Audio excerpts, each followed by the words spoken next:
Hola, I'm Matt, and welcome to the Mr. Maple Show. I think we got a good one for you today.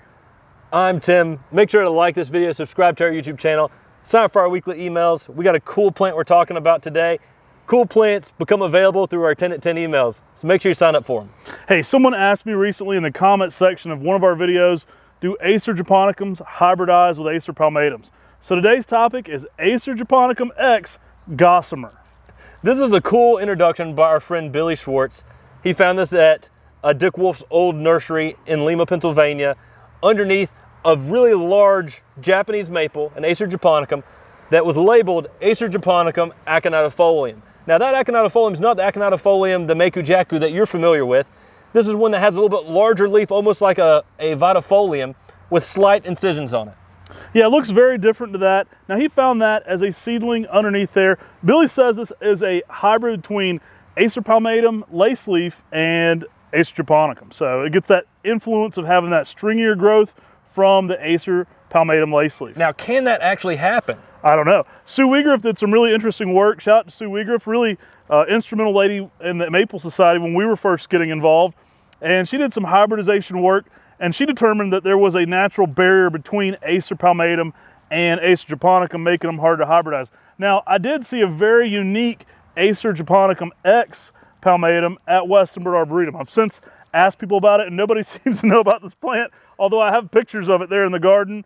An amazing looking plant, and so it certainly can be possible. One thing I know is you never say never with plants, because then that's when this is going to prove you you get wrong. that curve. Yeah, it's going to prove you wrong.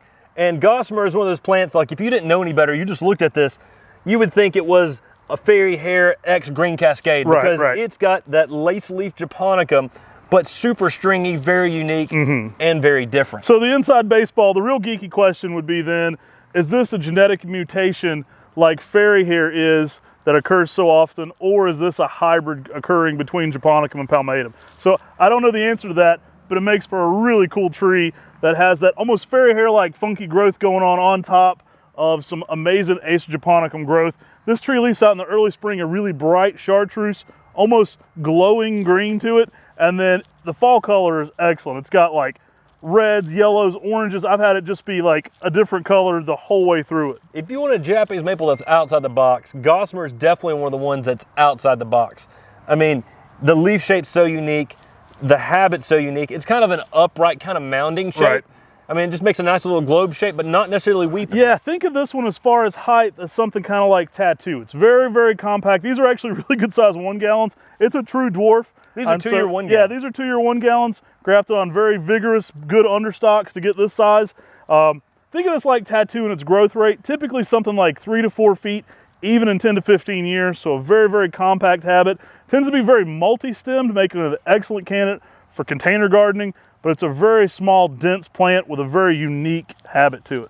Yeah, that's definitely for sure. Remember when we went and saw Billy with the original Gossamer? Right. I mean, the original is on its own roots. I mean, it's not even a grafted and it was specimen. like it was like smaller than any of these on the table. And we had it's like it was like this big and looked like it was struggling to be alive because it wasn't grafted. It wasn't on a vigorous root system. And when you graft it, these actually make great container plants, great trees for the landscape, great plants for fairy gardens, railroad gardens, or just small spaces to give you something unique and different. I mean, I know Matt always talks about the Looney Tunes character when we see this. These are going to work zones 5 through 9. I think a Gossamer, he was the red one that chased Bugs Bunny around. Conflicting reports. I think fall color. Yeah, bright neon red. I asked Billy one time if it was named for that, and he said one time possibly, and the next time I think he said no. So I might have got conflicting reports on that, or maybe it was just something I created in my own head. It's certainly what I think of as the Gossamer character. He was that guy that just had the sneakers, and he's the big red hairy thing that chased Bugs Bunny around. And you see these hairs and you think of that. Right. But you also think that Gossamer was probably also named for the fabric at some point. Right. And when you talk to Billy, he definitely talks about the fabric nowadays, about it having that extremely fine foliage, almost like fine fabric.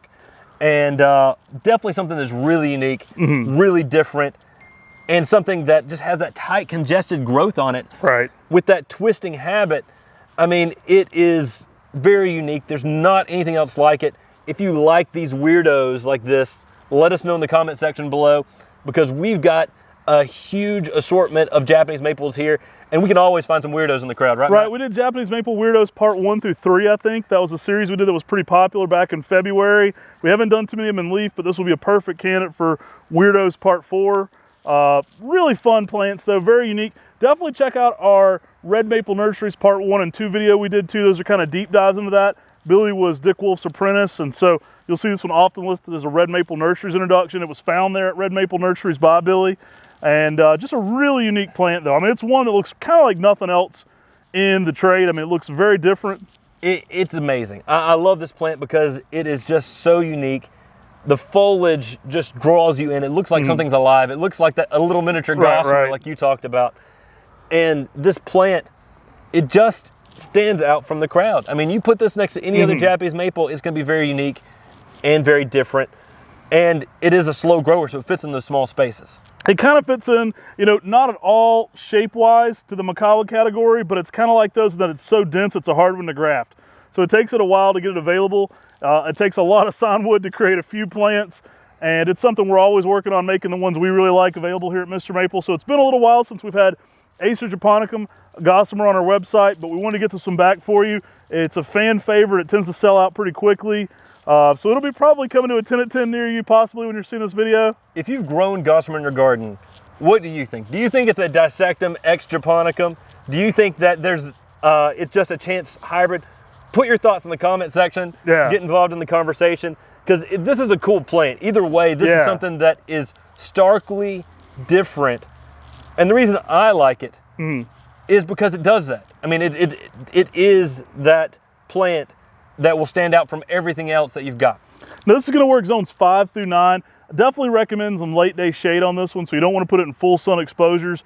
It makes a great candidate for container gardening because of that as well. I definitely do recommend some protection from that hot afternoon sun though for its best color pattern and best growth. I love it. That multi-stemmed approach just makes it look really funky.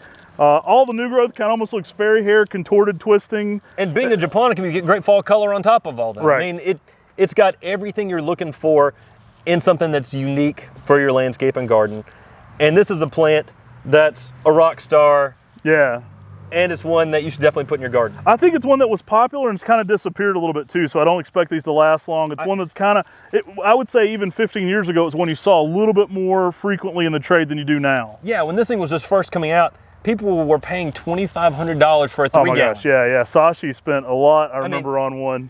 And it's one of those plants that takes forever to get into production, and then when you get in production, it's just a plant that is unique, different, and it's one that I really like, if you couldn't tell. Yeah, it's a really funky one. It's a fun plant to be growing. I think you're going to enjoy this one.